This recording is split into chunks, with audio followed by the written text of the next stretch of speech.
Hey everybody, and welcome along to this week's edition of the Irish Golfer Podcast. Peter Finnan here and joined by Ronan McNamara. Another week and no John. How are we getting on? He actually messaged last week. He said he was listening, so he said he needs you to get your manners back. I never had manners in the first place. Dissing him a bit, but yeah. He's gone nearly a month now, that's it. Distant memory. That's it, and I still haven't been able to take his desk. I've still been demoted to the podcast table. Yeah, big week. I suppose before we get into it, the podcast is brought to you in association with TaylorMade Golf. New MG4 wedges dropped last week. New looks, feels, new grind options, bounce options on them. Did you feel them yet? Did you see we did a field test last week? It was the weirdest thing I've ever seen. You need to feel the face on them. No, they are pretty good. They're the face on them just feels so different. It's like sandpaper face on them. I'm not allowed to get involved in the fun things we do around here. So you weren't here. I don't know where you were. You were off out gallivanting one of the days. Could be Tuesday. Could be your day off. We did it. I don't know. That figures. Don't know. But yeah, big week. Where do we get started? I suppose biggest news to drop today is the Walker Cup selections. So quite a strong team. It is, and Ireland will have 4 representatives on the Great Britain Ireland Walker Cup team this year, the most represented nation on the team, including Alex Maguire, Matthew McLean, Liam Nolan and Mark Power. Maybe 4.5. John Goff of England has parents from Meath and from Newry, so maybe 4.5. And Keelan Rafferty of Dundalk has been named on second reserve for Stuart Wilson's side, as they bid to arrest a run of 3 straight defeats in the competition. It's a strong team. No real surprises. Maguire, one of 2 players to play his way in from the cold, like one of 2 players who wasn't named on the provisional panel in December. Himself and Jack Bigham played themselves onto the team. But yeah, no real outrageous calls. You have to say everyone there was pretty much expected to be included in the team. So you can just move on now, really, I suppose. Yeah, it's only a few weeks away. But yeah, I don't know, looking at the Irish guys didn't make it. So you've Quaylen Rafferty, Hugh Foley, Rob Moran, Peter O'Keefe. Probably Max Kennedy was on the peripheries as well of looking at stuff. Who'd be the most disappointed of the Irish not to make it, do you think? I'd imagine Hugh would probably be the most disappointed, considering the year that he had last year. And he was in a lot of big events this year as well, but he just never really got off the ground for him this season. Like, he was left out of a couple of Irish teams then towards the end of the summer, and just never really got his form going at home or abroad this year, which is a shame, because everybody who knows Hugh knows he's a pretty incredible player. Like, his best finish of the season was 4th at the European Amateur Championship, and then after that that was actually on the eve of his omission from, I think, the European Team Championship might have been for Ireland. But then, you need something like that to maybe kick you on, but it never happened for him. Peter O'Keefe the same. I think he was looking to become maybe the oldest Walker Cup player, I'm not 100% sure, but it just, again, never really happened for him. Keelan Rafferty is an interesting case. Ranked 60th in the World Amateur Golf ranking, and he was really, really consistent, but I think the thing that went against him, he just doesn't really play enough. Like, he only played 4 or 5 times this year, and I think that kind of went against him. So I think that the most he could have really expected was a reserve place. How many are on the reserve? There are 2 reserve places. He's second reserve. Tyler Weaver of England is the first reserve. Okay. And then Max Kennedy was an outside shout after just his impressive start to the year, coming second at the South American Amateur. I think a run of 7 top 10s in a row, including a win on the collegiate tour, and he'd done pretty well when he came back to Ireland as well. Won the Ulster Stroke Play, but again, didn't really do anything in the real big amateur events that count towards selection either. So, but you never know. Like, maybe 2 years' time could be his time. Well, that's it. Max is definitely one for the future. We're talking about like a Peter O'Keefe being the old. Max is one of the youngest around that sort of panel area, and like, he's starting to produce some proper golf. And yeah, he will kick on. Just being in that sort of general conversation, I think, is good for him, and his golf speaks volumes. He's a serious little player. Yeah, and Rob Moran as well is winning the close yesterday. Has obviously come a bit too late for him. I should say that the team picked before that was done. So they did. And by his own admission, Rob had said it hadn't been a good year for him. Yeah. but if golf's a funny game, he goes and wins the Close, his first national title. So maybe it is one of his best seasons. But again, 2 years' time might be his call. Might be one for Rob, yeah. Yeah, of the guys that obviously did play their way in, like I think Mark Power was a bit of a lock anyway. Liam Nolan played so well. Matt McLean has done, like they've ticked all the boxes. Alex was the one that was on the outside looking in. You caught up with him this morning after the announcement, so we might as well hear what he had to think of it himself. Yeah, you must be delighted to make the Walker Cup team. Like, it's a fantastic reward for the season that you've had.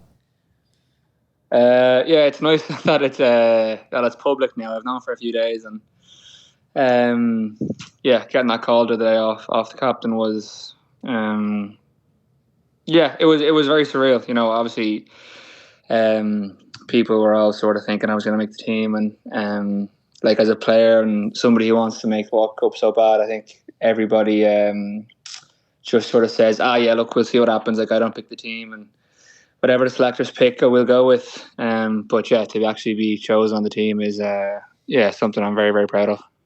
Yeah, like you've had a terrific season to date anyway. Like, when you were waiting for the call, did you feel personally that you'd done enough to make the squad?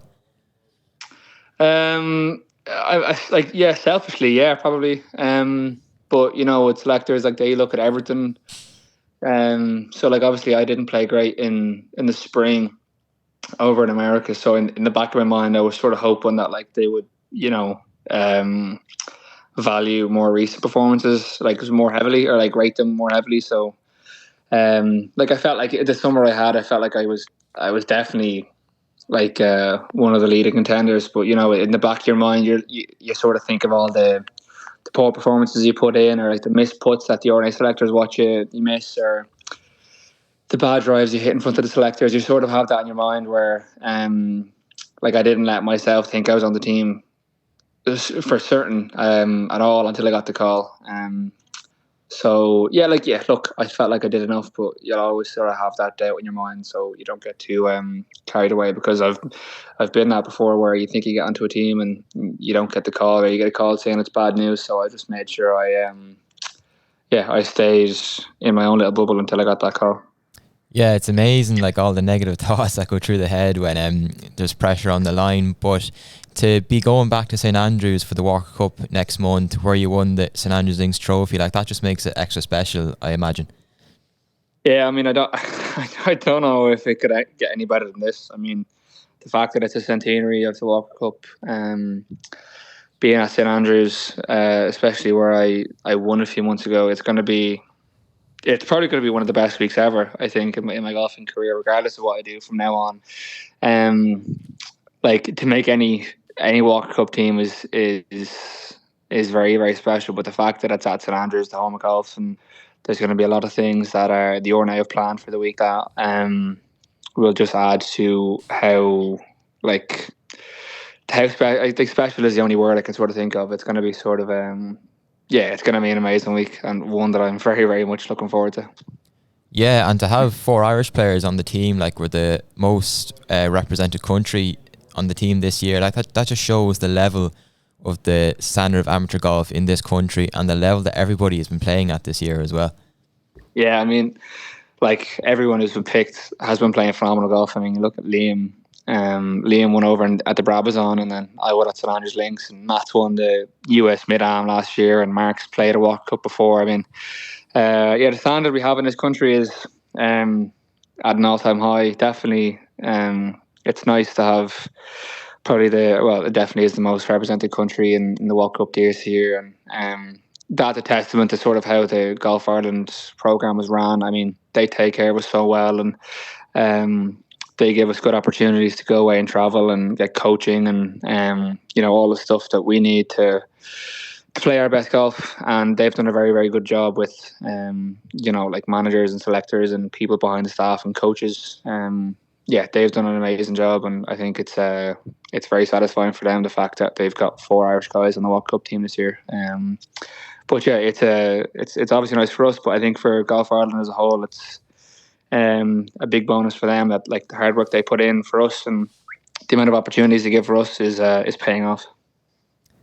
Yeah, and you weren't named in the provisional panel there last winter, and you're one of two players to have actually played your way in from the outside, yourself and Jack Bigham. Like, starting out the year, did you kind of set yourself a target of, what I need to do to, try and force the selector's hand? Was that in your mind at all? Yeah, like yeah, probably. Yeah, I'd always be one to like not really play for a team, but I think when the Walker Cup is like the biggest event an amateur can play in, I think it's always in the back of your mind when you're playing events that like you need, like if you're outside the top 10, or you're like, let's say you're 25th and you've got 5 holes to go, making 3 birdies to get to 12th is way better for your chances of selection than just sort of settling for 25th. And like if you have a few 25ths that rack up, then it's not really good for selectors. But if you grind out a few scores and finish as high as you can up the leaderboard, then at the end of the year, they could be the sort of scores that help you get on the team. I mean, I think winning is obviously great, but it's the consistency that I think is what the RNA selectors love. If lads are consistently playing well week in, week out, and then maybe 1 or 2 weeks out of the year nip a win, that's massive for them.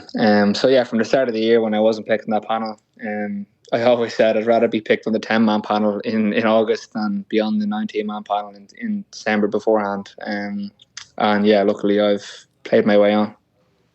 Yeah, and when you kind of look back on what you've achieved so far this year, there's obviously more to come now that you're on the Walker Cup team. Do you kind of pinch yourself in any way and just think of like, wow, what I've done so far it's been a pretty phenomenal year?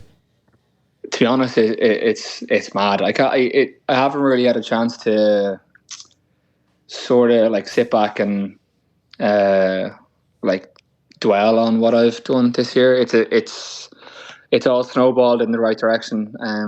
Like you sort of look at last year, I wasn't picked for Europeans or homes. Probably didn't play my best golf towards those selection periods, and then from last year playing nothing really to this year playing pretty much everything. I mean, ever since that win at St Andrews, I think everything has just catapulted it into a different stratosphere, and it's all going so fast. So it's a little bit hard to like soak up the good times, but I think definitely at the Walker Cup, I think it's a week long event. I'll do as much as I can to soak it all in, because yeah, there's not many opportunities you get to play a Walker Cup. So yeah, I'll definitely try to savor every moment as I can. Yeah, as you mentioned, like the winning the St Andrews Links was, I suppose, really the turning point in the year, because everything kind of snowballed then from there, because you won the Amateur Open qualifying series to get into the Open Championship. So it's all kind of that the floodgates kind of opened for you in St Andrews there a couple of months back. Yeah, like I was playing with my friend, my caddy at the Open Jack today, around Bettystown, and he was like, "Well, do you think you would have gone on the team if you had come second at St Andrews?" And I was sort of thinking I would probably say yeah. But like if I don't win at St Andrews, I come second, then I don't win the Open series, so I don't get to the Open.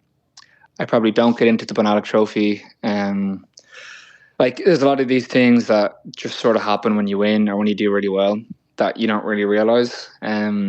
So after St Andrews, I mean, obviously an amazing win, very, very special to do it, where I did it and how I did it, but that gave me a lot more opportunities down the line. I mean, getting into the Open, playing the Banalic Trophy, and then obviously gave me an opportunity to play at St Andrews again in a few weeks. Yeah, I think a lot of wins are great in the moment, but in a year like it is, and sort of the timing that it happened, it's probably given me a lot more opportunities that I could have even asked for. Yeah, and now you're going to play the Walker Cup, which is obviously the pinnacle of amateur golf, and I'm sure I'll be there in St Andrews next month catching up with yourself and all the lads. Alex of Laytown and Bettystown, thanks very much for joining me on the podcast this afternoon. Ronan, cheers. Thanks a lot. Obviously he's very happy with that appointment. Yeah, and I think even before he got into the Open Championship, when he won the St Andrews Links, I think at that stage everyone had kind of started punching his card for another date back at St Andrews, because he proved pretty impossible to ignore, in fairness to him. Like, he really couldn't have done much more, and yeah, he was rightly selected, in fairness to him. Yeah, no, it's totally warranted, totally deserved, and you know he'll kick on as well. Like St Andrews, I know you're after alluding to the results, like past results in the competition. I think like Europe have only won 3 of the last 10 of these. So like you're going back 20 years. Like the last one we won was at the time when we had the 5 Irish on the team in 2015. You're going back to like Gav Moynihan and Cormac Sharvin and Paul Dunn and them lads. So the famous 5 to the Fab 4. Yeah, well, no, it could be the famous 5 again if you're claiming John Goff. So the famous 4.5. The famous 4.5. So yeah, like the record isn't great recently in it. Like, you know, the Seminole last time 14-10 loss, 15.5, 10.5 at Royal Liverpool before that, 19-7 before that. So like you're going back a long time now. Royal Lidham, when we did have that, like we absolutely kicked our arses in that one. It was 16.5, 9.5 to GB&I. But yeah, like St Andrews will be a good leveler. You'd nearly hope for rough enough week weather wise and just you know, a good bit of wind and stuff like that. We've a lot, like they have some serious players, but I just think Lynx pedigree, we have some serious Lynx caliber players on that, and you really want that sort of to come into play, that like the weather blows and we get some nice weather.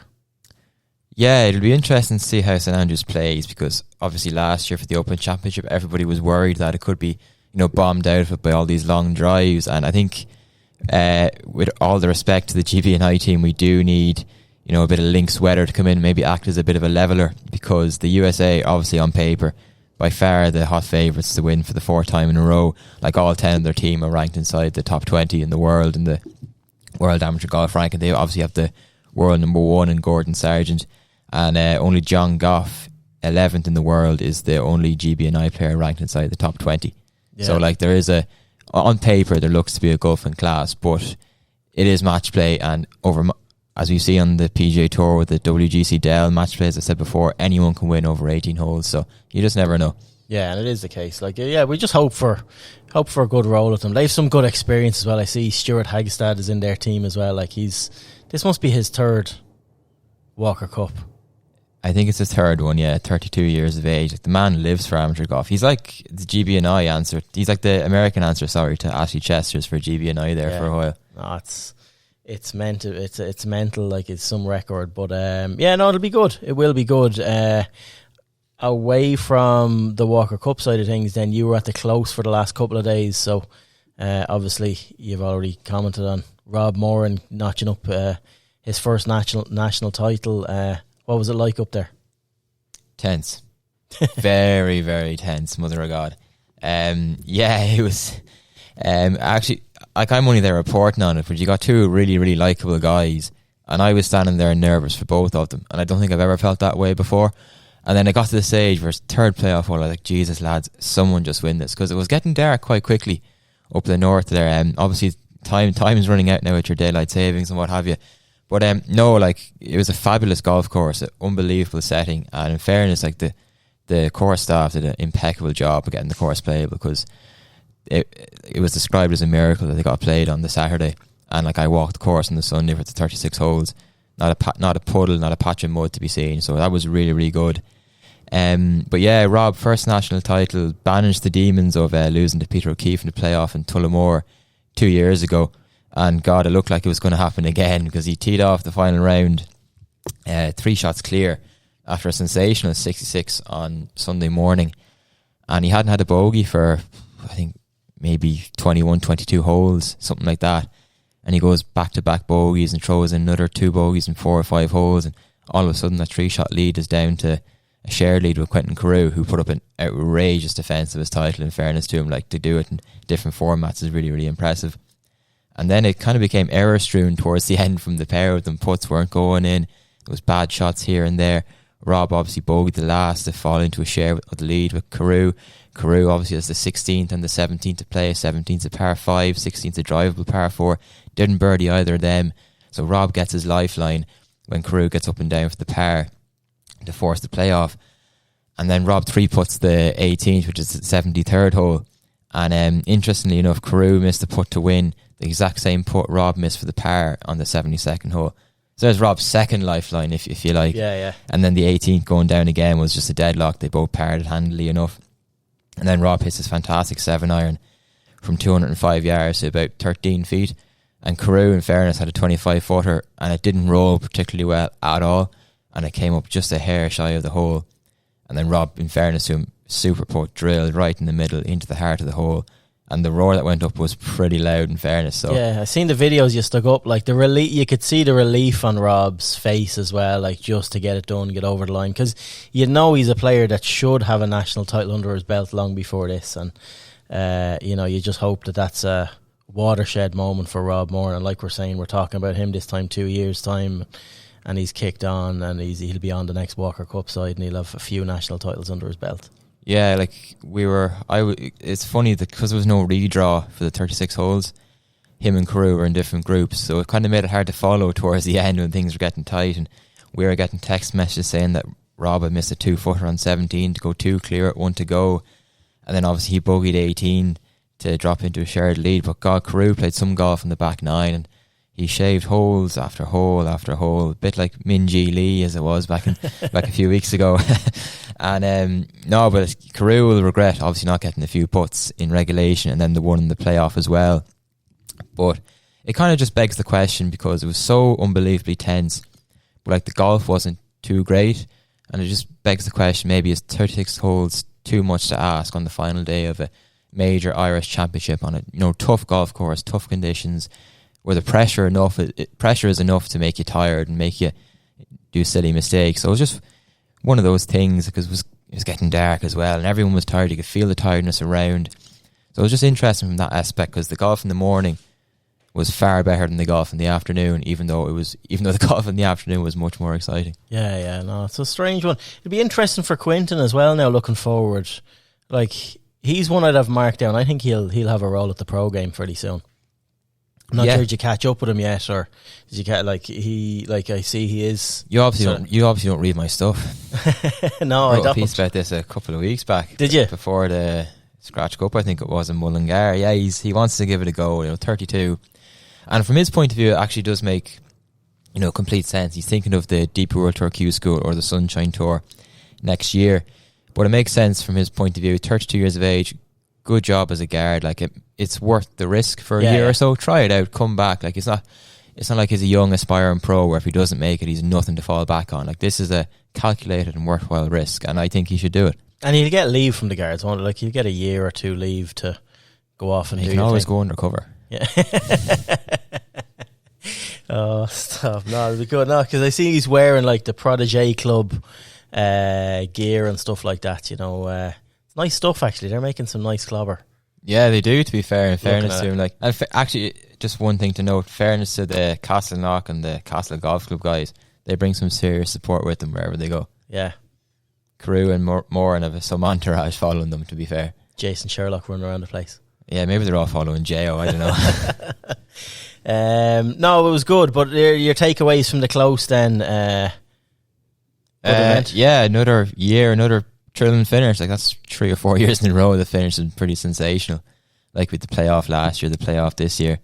Yeah, it's an event that consistently delivers. Yeah, and Malone was a really, really good golf course. Yeah, if anyone that hasn't played Malone, like the upgrade works they've done there in the last 3 or 4 years. I know Ken Carney was involved. It's in our top 100 panel, and Malone is it's such a hidden gem up around that area though, like Malone, Beaver Park, places like that. They're top golf courses. But if you can get up to Malone and get a tee time up there, it's well worth the trek up. It's such a class golf course.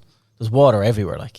There's water everywhere. A big lake on the golf course that me and Brian weren't able to identify. So if anyone knows the name of that lake on that kind of runs around the 18th and the 15th, please let me know.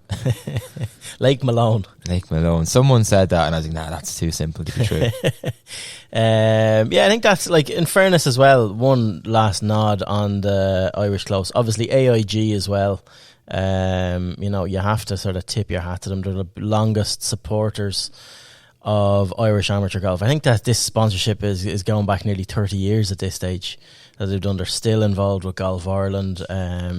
They do, and this is like they're not paying us for plugs and stuff like that, but you have to commend companies when they put their money where their mouth is, and for so long and such a legacy partnership and sponsorship. I have AIG car insurance, home insurance, and you do get serious discounts through the Golf Sure product that they have, the that sort of golf cover. They have an AIG golfer cover, and like it's really good how they've used golf as a vehicle to sort of promote that stuff. But they just keep involved. They're good people.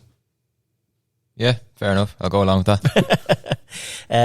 Right, moving into away from the amateur game, we had the BMW Championships and the FedEx Cup this week. Did you get to watch this actually when you got back from Malone? No, when I was home and it was long over at that stage. Really? Yeah, it was that a late one. Yeah, it was that late. Well, it was proper golf. I tell you, I haven't been. Have you looked through any of the stuff this morning? I know Victor Hovland won, and McIlroy missed like a knee tiddler for an eagle late on in the round. But yeah, I saw bits and pieces for the first 3 days. In fairness, no, it was seriously good. Like Victor Hovland, he just gay crashed the party. Like if you look at a scorecard, he had 12 threes for the round, 8 of them in the last 9 holes. Came home in 28. Like it was relentless how he did it. Like Scotty Scheffler goes out tied for the lead and shoots 66 in the final round. Tied for the lead. That would get the job done most weeks, but first time he lost the lead was when he was on the 17th tee box and Victor just went mental on the back nine. Like coming home in 28, like that is no... Olympia Fields is no easy golf course. We're not talking like... Talking a US Open golf course. Exactly. You're not talking like the Greenbrier a few weeks ago at Live and stuff like, you know, Bryson shooting 58. Like this 61 is a far better score than Bryson's 58 when you consider golf courses like for like.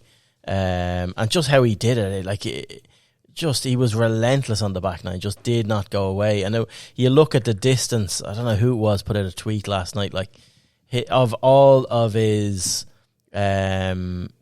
threes on the back nine, like I'm saying, he came home in 28. The longest putt he had was 9 foot. Like, so he was, and you're talking 460, 70, 80 par fours, and like he's hitting driver, pitching wedge, 9-iron into these things, and just getting up and down from all over the place. He missed one fairway on the back nine, which was unbelievable, and led the field in driving accuracy for the week. Hit 43 of 56 fairways for the week, which is, it's just scarily good. It's so good to see him clicking this time of the year as well. Yeah, and he's starting to ditch the only wins at resort golf courses tag as well now with the BMW and the Memorial. But no, he's a world class player, and you think he's definitely progressed as a player this year, given his performances in the major championships towards the end of last year and this year as well. And from a European point of view, it's great to see himself up there at McIlroy and Rahm as well. I'm sure Rahm will turn the corner over the next few weeks leading into Rome, but from a European point of view, that tournament, you'd be quietly confident that Europe might do something in Rome, given how some of the players performed and how many are through to the Tour Championship this week. Yeah, Matty Fitz done well too. Like, you know, Scheffler did what Scheffler did this week, just the usual, you know, beat the field, doing handstands and strokes gained off the tee and approach. And then just, he had a better putting week with this new putter that he had, but he still lost. He lost 2 shots on the field in putting this week, averages, and he lost the tournament by 2 shots. So like there is the difference again in bits like that. But no, Matty Fitz outside that like just didn't go away. So consistent, 66, 67, 66, 66. Just so good, and some of the shots he pulled off in yesterday's final round as well, like playing with Scotty Scheffler. He will do damage. Like he's gone into a Ryder Cup with a chip on his shoulder, Ryder Cup wise as well. Matty Fitz, like yeah, he has a bad L record. He's no points, like no half points, doesn't he? No, I don't think he's ever won a point. No, he's never claimed a point. No. He actually, the last one on the 18th, remember? Yeah, he had a chance. Daniel Berger, I think it was. He dumped it in the water. He dumped it in the water. I laughed so hard at that. That's bad. But he does have a point to prove. Yeah, we're shaping up nicely. Like we'll do a specific Ryder Cup pod in the next week or so when things are starting to take shape. Like Solheim as well, with the Solheim team being announced tomorrow. Their picks. Like Europe might not win, but on the personality stakes, I think we'll win. Like you look at the 6 that have automatically qualified for the USA. You'd hope Max Homan brings the jokes into that team room. They could do it a few characters, getting a couple of wild card picks. Like, yeah, No, we'll get into the Ryder Cup in a minute. We'll on the rest of the tournament. Like, do you like the way it's shaping up now for FedEx Cup? It was weird, actually. Yeah, it's like, I don't know. Did you like? You obviously didn't watch it, but like seeing only Matt Fitz played his way from outside the top 30 in, which is unusual for just one. So Chris Kirk was the only one that dropped out, went from 29th to 32nd. Matt Fitz went from 40th up to 10th. If he would have won that tournament, he would have went up to 4th. Like, it's a big, it's a massive leap that he's after having in there. Like, when you think of, he's starting the tournament next week at 4 under. The way they do, I don't like these seeded score things.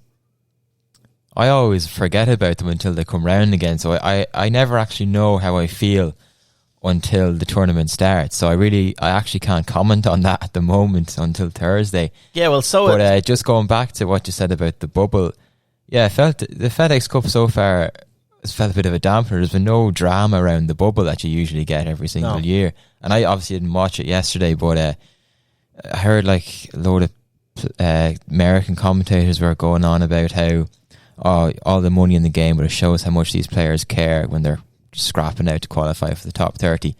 So I'm kind of glad I missed that for 1 year. No, it was funny. It was funny seeing guys like Sahith Theegala missed out, finished 31st. Like, there is a guy who might think his Ryder Cup chances could be gone now. Yeah, which is mad. And they probably are. After that, especially when you have someone like Lucas Glover that's kicked his way on, and that's going to take that. But no, it was real. It was actually, like, you obviously didn't see it, but it was cringe watching on Twitter.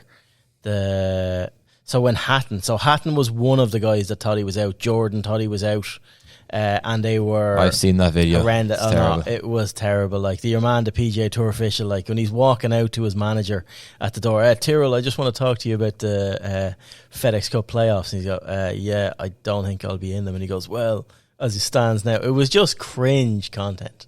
It was so bad. And Tyrrell was like, yeah, all right, thanks, yeah. So there's still guys out there that can do it. And your man just congratulated him, like, on finishing whatever, tied 12th or 15th or so, I don't know. And you're just going, here. Yeah, the only people who are delighted by scraping in by the skin of their teeth are Everton fans after the 2022 season. Tyrrell's not going to be celebrating for scraping in at 28 out of the 30. Like, no, but Sepp Straka makes it in. Like, these lads stayed where they were, so he's a lock in now for the Ryder Cup. Surely now, definitely.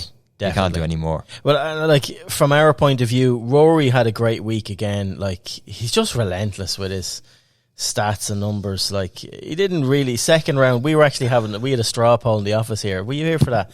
No, you do all the fun things when I'm away. No, we were talking on the second round. So when he pumps in the opening 65, the lads were like, what's he going to shoot tomorrow? And in fairness, Jody was the only one that called it. Jody said, level par, 70. And I was like, 67, 66 has to be on that golf course. He got no chance. No chance. That's for the weekend. But yeah, it was like pretty flawless stuff again. But yeah, always has that one round that just second round 70. It's the most McIlroy thing to hit 3 fairways in the first round and shoot a 65, and then to hit the ball unbelievably on day 2 and not hold a single thing. Like, he was 22nd strokes gained putting for the week, and if you're just looking at it on the face, you think, 22nd, that's pretty decent. But it's 22nd out of 50, which means you're kind of middle of the road there, which all of a sudden it's not that great. Yeah, no, it's he's getting it together, but it's always the same, isn't it? Rory McIlroy just sort of flatters to deceive in the main events throughout the year, and then once it comes FedEx Cup, like, someone will, like Victor, like, you have to just tip your hat to Victor, like 65, 61 at the weekend, finished the tournament at 17 under, and 14 of that was done on Saturday and Sunday. Like, that is flawless golf over the weekend. Like, you just the back nine on Sunday was probably the best back nine Sunday to win a golf tournament that I've ever seen. Like, a big golf tournament like that. Yeah, well, you're kind of talking to the wall here. I didn't see it, but I'm just looking at his card. Like, 3, 3, 3, 3, 3, 4, 12 3, 3, 3. Mental stuff, like really, really sensational golf. And you know what? Thank God he beat Scheffler. Yeah. Thank God. Poor old Ned Flanders doesn't get a good. Poor Ned Flanders. He doesn't get a good rap on this. Not podcast, a good day for the Bible bashers. But not like looking into this week. So going to the Tour Championship. So we're starting off. Scotty Scheffler will start off at 10 under, then Hovland 8 under, McIlroy 7 under, Ram 6 under, Glover 5 under. Then you've Homa, Cantley, Harman, Clark, Fitzpatrick all at 4 under, Fleetwood, Henley, Bradley, Fowler, Schauffele all at 3 under, Tom Kim, Im, Finau, Connors and Siwoo Kim on 2 under, Taylor Moore, Nick Taylor, Adam Schenk, Morikawa and Jason Day on 1 under, and then the last 5, so Burns, Griot, Hatton, Spieth and Straka all at level par. So I can't see anybody coming from outside. Like, no one's going to come. It's not like last year. Like, I cannot see anyone outside of the top 4 doing damage to Scotty Scheffler, giving him, considering what happened last year at this tournament and how he started off and Rory hunted him down. I think Rory was further back last year as well. Going into McIlroy was 5th or 6th. Yeah. So like he's only 3 shots back going into the final round. It's a shootout between Scheffler, Hovland, McIlroy, Ram. I just can't see someone else going mental and Scotty giving up X amount of shots. Like, you know, from there back, from Lucas Glover back, he's a 5-shot lead. They're the danger men up the top. It is all set up for an unbelievable championship. Well, looking behind the 4 lads you just mentioned, like 5 to maybe 20, there's no real serial winners there. You have to go back to 24 to get, you know, Colin Morikawa. Then you get Jordan Spieth at 29. Other than that, like, there's no one really who you expect to win a golf tournament on a normal week. So it will be, hopefully, if it does play out the way everyone hopes it does play out, and there's a shootout between those 4 lads, like, it could be a sensational week of golf. Yeah, it'll be explosive, all right. But I just like Scotty is a bit of scar tissue from last year in the way Rory hunted him down. It will irk him a little bit that he didn't win that tournament yesterday. He should have won that tournament yesterday, but Victor just gate crashed the party and did what he did. And for once he was actually wearing a decent looking Jay Lindbergh top as well. Wasn't shocking. Maybe that's the trick. Exactly. Maybe that's the trick. Seamus Power, on the other hand, disappointing week for Seamus. That's his season over. On the American side, anyway. On the American side, he is playing Czech Masters this week. But look, finishing second last, obviously a limited field. It's still not a great look. He looked injured. Saw a bit of him on Friday. They showed him walking off a green. There is that he has been battling a hip injury for the last couple of months, and you just never know how these things are going to flare up. It looks like he's battling it again. On his Ryder Cup prospects, they were already dwindling even before this week. And I think the general consensus was that he needs to make it to Eastlake to even ask the question to Luke Donald. He most certainly needs to win now, I think, at this stage. He admitted that himself a couple of weeks ago when we were at the Irish Open media day with him. He admitted, I just need to win. That's the only way I'm going to get in. And even at that, if he wins the Czech Masters this week, I still don't think he'll get in. That's just the way the season has gone. Yeah, well, you say that's the way the season has gone. It's still going to end up as a season where he's won on the winning PGA season, Tour, which is a weird one because considering that came at the end of 2022 when he really did have a brilliant year, but he's had no top 10 in 2023. It has been a dismal year from start to finish so far. And hopefully, even just forget about the Ryder Cup from a form perspective, you'd like to see him pick up anyway because he's outside the top 50 now.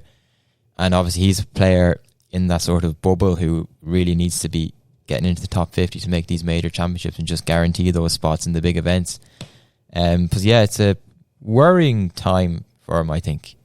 Yeah, I think he'll get it together again. But like you're saying, he's been struggling with injuries and stuff like that. So, but it's been a meteoric couple of years, and to be 57 in the world is still no bad thing.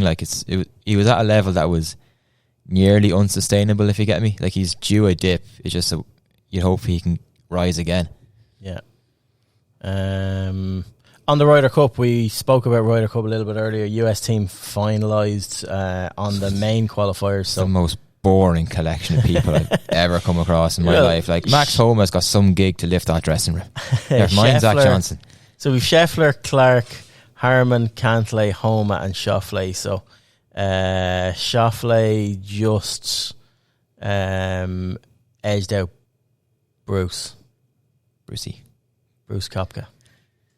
Yeah, it's interesting. It really leaves that up in the air now, doesn't it? Totally does. It's all on Zach Johnson's morals. Yeah, and the lads are really like Brandel Chambly coming out the other day. Did you see his comments on like they shouldn't be there? And he was pointing out like Brooks straight up, like just shouldn't be there, and like these lads just need to cop onto themselves. There's no way in the world that Brooks does not get the nod for this. He has to. From a golfing sense, obviously he has to. From obviously a Live Golf Saudi point of view, to play the John Craven card here, probably leave him off. Probably leave him off. Like, don't you start. There are worse regimes, as you said. But they're all getting into bed with each other anyway, so it doesn't. That's true, but it's going to open up a can of worms because if you pick Koepka, do you have to pick Bryson? Bryson won on Live again. He had a very good major year too. Like it's going to raise that question. Dustin Johnson, I would still consider if I was in Zach Johnson's position, but he probably hasn't shown enough. I'd say deep down, Johnson didn't really need Koepka being edged out here. Absolutely. He needed him to be in just to avoid that. Then he doesn't have to pick anyone else. Now he has to pick him. I think he has to pick him. But like there's such a long list. Like if we say like we just take Brooks as he's gonna get a pick, like it leaves 5 picks from like you literally have a list of 12 players that it's throwing a dart at a dartboard and closing your eyes job. Tell you who I wouldn't pick. Who? Cam Young. Would you not? Well, he's had a poor year. He didn't make it to the playoffs, finished 42nd. But then I look at like the type of player that he is. Like I wouldn't pick him on form, but he's one of those players that you'd pick for the Ryder Cup in the sense that he just makes a ton of birdies. Like he'd be the ideal match player. But on form, like I think there's players playing better than him that deserve picks. Like Spieth. Ricky Fowler deserves a pick in fairness to him. Lucas Glover, I think you have to pick him. What about Justin Thomas? No. Yeah, he's a no for me. But then you look at how good he is with Spieth and President's Cup and Ryder Cup as well. Like this, like we talk about the European wildcard picks. Johnson arguably has a harder selection headache. Yeah, Johnson could surprise a few. I think he could like he could easily pick like JT over Glover. Like he could justify it. Everyone's going on about how terrible a year JT has had. Like Tony Finau is 21st in the rankings, 6 below JT. Like, do you pick Finau? Yeah, well, at least he's got to the Tour Championship and given himself. He's won this. He's won this year, like, and multiple times. Yeah, and he's just had such an inconsistent season. Yeah, no, it's gonna be mental. But we'll have a proper Ryder Cup wrap. We're obviously gonna have our own. We'll have our own team coming together now over the next couple of weeks as well, Ryder Cup wise. So yeah. Tell you who'd be a good match player. I'd say he'd be an absolute prick to play against. Who? Kurt Kitayama. Yeah, but he's no chance of getting in, I don't think. 17th, won the Arnold Palmer. Yeah, he did, but that was a long time ago. I can't see him getting a pick. Oh, when you consider the experience of the other guys, yeah, I'd have JT over him any day of the week. I would, but like, there's just so many permutations on it. Anyway, that's it from FedEx Cup. Anyway, for this week, we'll see who takes home $18 million. This is the time where John Craven gets depressed in the past with the money. So yeah, it's like, you just 18 mil for the winner. It's just white noise at this. I don't even notice it anymore. Yeah, and it's just you're watching it. Do they talk about the money? Do they not talk about the money? Is it about the money? Is it about the points? What way? It's just no, but it's all set up for a big week, so looking forward to it. An event on home soil this week. We had the ISPS Handa up in Galgorm and Castlerock. Did you watch any of this? No. It just. Did you watch any golf? I don't watch golf. I don't watch anything outside of the majors, really. To be honest with you, why do you employ me? Yeah, stop. But no, like the weather was dreadful. That's all I know. And but fairness, Dan Brown winning wire to wire is a serious achievement. Like regardless of the field or the golf course or whatever, like to win wire to wire is something going. Doesn't actually happen too often either. No. You need to tip your cap every time it does happen, to be fair. And then Tom McKibben, he was fine. 78 first round in Galgorm. He really bounced back to make the cut. It looked like he was going to do a McIlroy at the Open in Port Rushen. Just missed the cut by one, but fortunate for him, he got in. And, turned out to be a decent enough week for him. Only Irish player to make the cut, so I'd say he brought around the bulk of the crowd over the weekend. And then Alexa Pano, what a way to cap off your birthday. Yeah, only turned 19. Only turned 19, arrived with no clubs and no clothes, real fairy tale story. And fair play to her. I thought this was, just from looking at the leaderboard, this was a really, really tight tournament all week long. It was a good playoff as well, so plenty of drama in it, and she came, in fairness to Pano, she came, with a 66, I think it was in the final round, and just she hold putts when she needed to. It looked really cool under pressure, so mature for a woman of her age, just gone 19, like you say, just rocked up, everything was lost, got her stuff middle of the week, and then just kicked into gear and done her damage over the weekend. But no, it was good. It was a good finish to that. It was a good finish to the other event as well. When you look at the overall leaderboard, Dan Brown done really well. Alex Fitz, he did push him. Yeah, there was a point Dan Brown was doing his best to try and hand this to Alex Fitz. And I tell you what, if Alex Fitz had won, you can have your Ludwig Abergs. This man would have been getting a few tips for Ryder Cup, I'd say, as well. Stop it, man. Two Fitzies. One's bad enough. But imagine Alex Fitz gets a Ryder Cup point before Matty does. That's mean.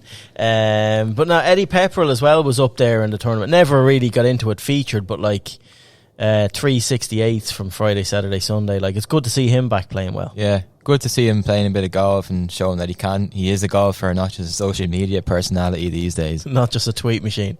Love him though. Probably my favourite character in golf is Eddie Pepperell. No, he's class. But it was a disappointing week for the Irish. I know Leona never really featured in the women's. Steph Meadow never really got into it either. Yeah, they were solid without doing anything special, but the conditions didn't allow you to do anything special either. It was a week they just grounded out, and Leona Share 16s, Stephanie Meadow T27, 2 good weeks, say no more about it. Yeah, so they would have been looking for more, both of them looking for more, but I'm more so looking at the men's side of the draw. We had 11 competitors in this, and for only one of them to get through to the weekend, Tom McKibben, that's not a good sign, for on home soil. Niall Carney came close, bad opening round, and followed up with a 70. But outside of that, so we had 11 starters. So McKibben put 2 rounds under par. Niall Carney, second round, 70. None of the rest of them broke par in any of their rounds. You've Dermot McElroy, 74, 72. Rory McGee, +6 for the week. Max Kennedy, +7. Johnny Caldwell, +8. McGrain, +9. John Ross Galbraith, +13. John Murphy, +14. David Carey, unusual, +17. 75, 83. And then Cormac Sharvin withdrew after round 1, I think. But it's not good. It's not a good sign. No, it's not. And the topic of the depth coming behind your McIlroys, Harringtons, Larrys and Power has been raised over the last couple of years. Obviously we've McKibben coming through, and he's going to get to the top level of golf over the next few years. But that really was, the proof in the pudding is where Irish golf is at tour level. There really is a dearth of talent coming through. And it's reflected not only in the DP World Tour, there was a lot of opportunities given, as you mentioned, 11 lads, but on the Challenge Tour, top 20 on the Challenge Tour at the end of the year earn promotion to the DP World Tour. The highest ranked player on the Challenge Tour from an Irish point of view is Conor Purcell at 52nd. Yeah. We're not even challenging at that level. Yeah, no, it is. It's and like just behind him, then you've Johnny Caldwell and like even looking at some of the other guys, like the mainstay, like Conor O'Rourke's and Paul McBride's and Johnny Yates and Rowan Lester and guys. They're just sort of in limbo land, aren't they? On trying to push on and get a card. Like they're all ranked in pretty much 200 and above on the projected Race to Mallorca rankings. Like and very slim. Like we've only 8 events left on the Challenge Tour compared to this time last year when you had John Murphy flying and Tom McKibben flying and Gary Hurley was flying, sort of way. And now it's just such a different 12 months on. Like a lot of those guys are falling away. Tom seems to be the only one that's kicked on and done it. And even at that with Tom, like he's been quiet since the win. Well, he's been quiet most of the season, even with it. Like a win is a win and you're never gonna change or take that away. But outside that, he's had no other top 10s. So you take that away, he'd be struggling to make his card. Now I know that's harsh, but like he's gone through some big changes. Obviously this year, his caddy changed start of the year just before the win, and that worked out really well. He's into all the big events. The opening 78 in Galgorm, it was his first round with a brand new set of clubs as well. Like he has been a tailor-made player and still is a tailor-made player, but rocked up with a whole pile of Titleist stuff this week. So new driver, fairway woods, irons, everything throughout the bag. I think he's the same putter as Rory.